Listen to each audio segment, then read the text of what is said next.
All the little things people believe in are mostly BS, bad science. Now you say to me, well, isn't there any future for humans? About 9 months ago, experiments showed that computers can handle 1,000 trillion bits of information per second. No group of humans can do that. I don't care what school they went to. So what's going to happen is not a machine takeover. The machines will be assigned. For example, a pilot used to look out of an airplane and say, I'm about a mile high. I'm talking about 70 years ago. And today, Doppler radar hits the ground, bounces up, and tells you you're 5,300 feet, 20 inches off the ground. No human can do that. So it's not a takeover. They will be assigned decision-making. I don't know if you remember when women used to operate elevators. They turned the crank and never quite got to the floor. Today, you press 20, it stops exactly at the floor. All airports today, modern, have trains without operators or conductors. They stop exactly in front, then the doors open. So human systems are being surpassed. Now, if you understand the next thing, when you're studying dermatology, they show you all kinds of skin diseases, so you memorize the shape of it. But if a doctor sees a pattern he never saw before, he goes like that. It's Dr. Jones, can you come in here and look at this? That guy has been around the world. Oh, he says, that's a form of Jamaican malaria.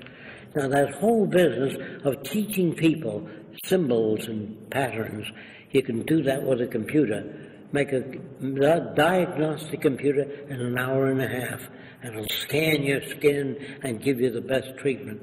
So I would say in the next 10 to 15 years, most diagnosticians will be out. They don't understand that. They're not put out by machines. It's just that machines will be able to handle it better. Some people are afraid of machines, but it's not the machines you should be fearful of. It's the misuse and abuse of the machines in this system for certain advantage. You know, it's not the machine that goes and kills. It's people that operate the machines, that operate the rockets. You can use a hammer to be constructive and make something, or you can hit somebody over the head with a hammer. So it's the way it's used, and in this system, it's more abusive. You have to educate people and really put them in a different environment if you want a different type of person, and find out what conditions make them that way, and work on making them more constructive and cooperative and wiser, and be able to contribute to society. Most of the professions today do not contribute anything to society. Manipulation of money for more money, lawyers, bankers, salespeople, insurance people. We wouldn't need that in the future. It'd all be gone. Just people learning how to contribute to society for the well-being of your life. You know, the smarter your kids are, the better my life. All the kids today shooting up drugs, hanging out in corners, have no place to go. They don't have photography centers or music centers. They have baseball and football on corners, but what does that give them? How does that help their mind? It really doesn't. When I was a kid, all they had was cowboy pictures, and they never sat down to discuss anything, pulled out their guns and shoot the opposition. So you never had any development. All movies were awful. They used to show blacks as afraid of ghosts, and Mexicans sleeping in the sun, lazy. Swedes, big dumb Swede, get a dumb Swede to clean out your cellar, or a dumb Polak, or a gangster Italian, or a drunken Irishman. That's the way they used to talk.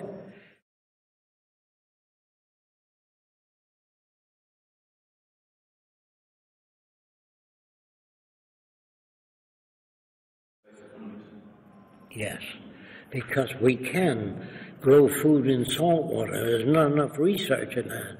Saltwater cultivation is another big field. Hydroponics.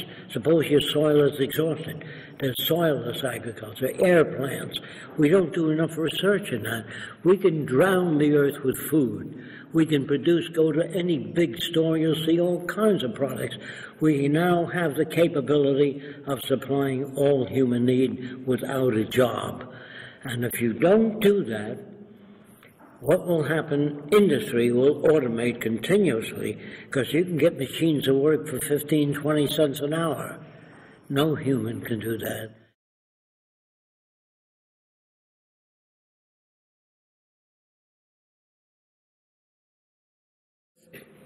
Well, if most people do not understand the Venus Project, if most people that I speak to all over the world do nothing, nothing will happen. We can't really give you a timetable. We can't really give you a timetable as to when the Venus Project will come about, because Jacque and I have no power. We have no money. What our safeguard is talking to other people and the amount that they understand about this direction, and talk to others and get it out on the media as you're doing. That's the hope that we have, that enough people understand this direction and work toward it. Or you take soldiers. They're trained to be killing machines. I would take all the millions of soldiers, send them back to school as problem solvers. Why we can't bridge the difference between nations.